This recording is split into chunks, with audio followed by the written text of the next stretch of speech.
Good morning. In the today lecture, we will discuss about the relationship in object-oriented programming and its types and the purpose of relationship.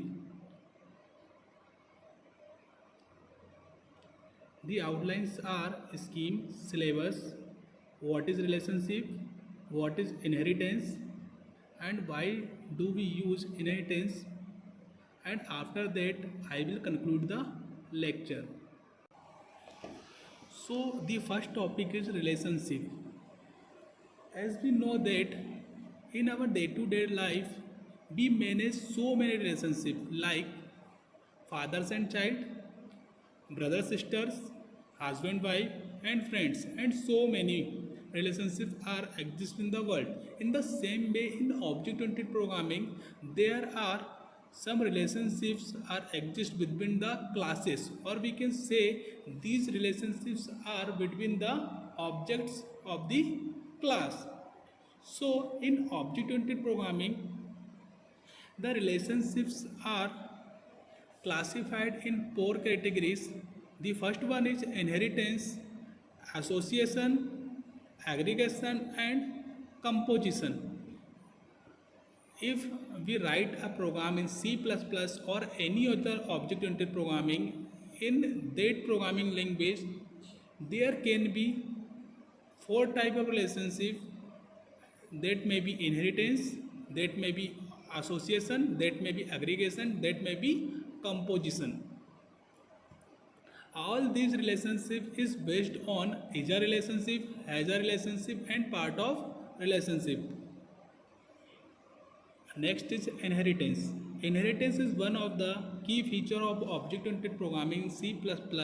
It allows user to create a new class called derived class from an existing base class. The derived class inherits all the features from the base class and can have additional feature of its own. The idea of inheritance implements the is a relationship. For example, a mammal is an animal, dog is a mammal, hence dog is an animal as well, and so on. The capability of a class to derive properties and characteristics from another class is called inheritance. And the point noted is that all members of class except private are inherited. That means we cannot inherit the private member of the class in its derived class. There are two kind of classes are involved in inheritance. First one is superclass, second one is subclass. The superclass is the class which is give data members and method is known as base or super or parent class. It means in the inheritance the class which gives data members and method is known as base class. Next is subclass. The class which is taking the data members and method is known as sub or derived or child class. A real life example of inheritance in C++ is child and parent relationship. All the properties of father are inherited by his son. There are some advantages of inheritance. That's why we use inheritance.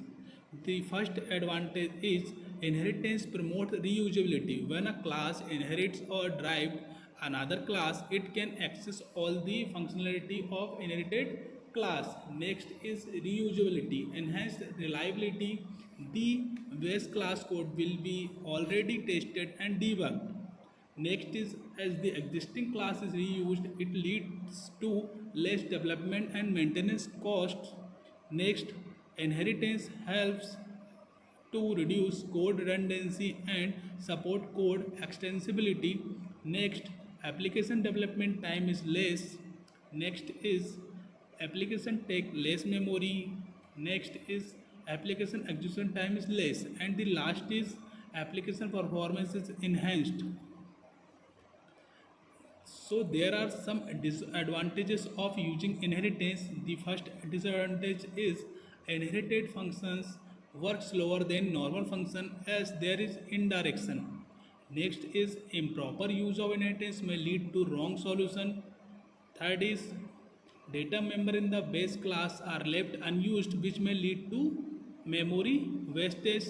And the last is inheritance increase the coupling between base class and drive class, so a change in base class will affect all the child classes. Then why do we use inheritance? Because inheritance has some advantages and inheritance has some disadvantages. So I will explain you some real life example that will be helpful to understand why do we use inheritance. Suppose in your game you are planning to make a program of game. You want three characters, a math teacher, a footballer, or a businessman. Since all the characters are persons, they can walk, they can talk. However, they also have some special skills, like a math teacher can teach maths, a footballer can play football, and a businessman can run a business. You can individually create three classes who can walk, talk, and perform their special skills as shown in the figure below. Here you can see the math teacher has three functions, footballer has three functions, and businessman has three functions.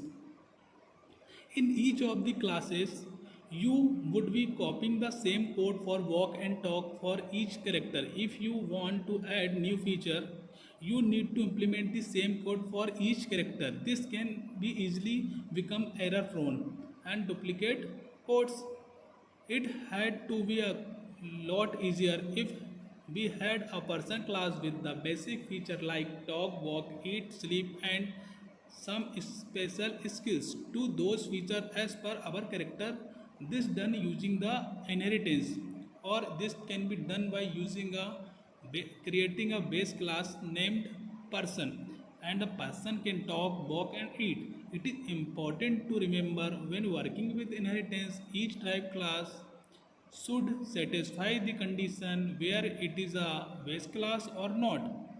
In the example above, math teacher is a person, footballer is a person, but you cannot say businessman is a business. This would be wrong. The syntax of inheritance is the general form of the creating inheritance is first we need to write class keyword. After that we have to write drive class name, then colon, and after that we need to write visibility mode of the base class, and then base class name. After that we can write the body of the drive class. A drive class inherits all base class methods with the following exceptions. A drive class cannot inherit constructor, destructor, and copy constructor of base class, overloaded operators of the base class, and the friend function of the base class. The inheritance is used when we perform generalization. Generalization is the process of extracting the common feature of two or more classes and creating a new superclass. That concept is called generalization, and creating a new class by using the already existing property of a class is called the specialization. So in this lecture we have discussed about what is relationship. There are four types of relationship: inheritance, association, aggregation, and composition. These relationships are based on is a, has a, and part of relationship. There are some advantages of using inheritance and some disadvantages of using inheritance. After that we have taken a real life example of where we can use inheritance, and we in the last we have discussed the syntax of using inheritance and some limitation of inheritance. In the next lecture I will discuss the types of inheritance with you. Thank you so much for watching the lecture.